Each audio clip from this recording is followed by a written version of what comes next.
నమస్తే అండి. ఇప్పుడు మనం లింఫోమాలో ఎన్ని రకాల ట్రీట్మెంట్ ఆప్షన్స్ ఉన్నాయి అన్న దాని గురించి మాట్లాడదాము. ఇందులో మొదటగా ఏంటి అంటే కీమోథెరపీ. ఇది మనకి ఎప్పటినుంచో ఉంది. దీంట్లో రకరకాల మందులు యూజ్ చేసి మన జబ్బు తగ్గించే ప్రయత్నం చేస్తాము. సెకండ్ ఆప్షన్ ఏంటి అంటే మనకి ఇమ్యునోథెరపీ. ఇది ఏంటి అంటే క్యాన్సర్ సెల్స్ని మాత్రమే అటాక్ చేసి మనకి సైడ్ ఎఫెక్ట్స్ తక్కువగా ఉండేలాగా ప్రయత్నం చేస్తుంది. ఇది కొంచెం యాక్యురేట్గా ఉంటుంది. థర్డ్ ఆప్షన్ ఏంటి అంటే chemotherapy plus immunotherapy.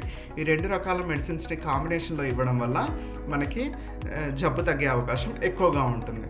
So fourth option ఏంటి అంటే మనకి రేడియోథెరపీ. ఎప్పుడైతే మనకి లింఫోమాలో ట్రీట్మెంట్ ఇచ్చిన తర్వాత ఏదైనా ఒక చోట మాత్రమే జబ్బు మిగిలిపోయింది, లేకపోతే లింఫోమా జబ్బు ఒక చోట చాలా తీవ్రంగా ఉంది, అట్లాంటప్పుడు మనం రేడియోథెరపీ అనే ఆప్షన్ని యూజ్ చేయడం జరుగుతుంది.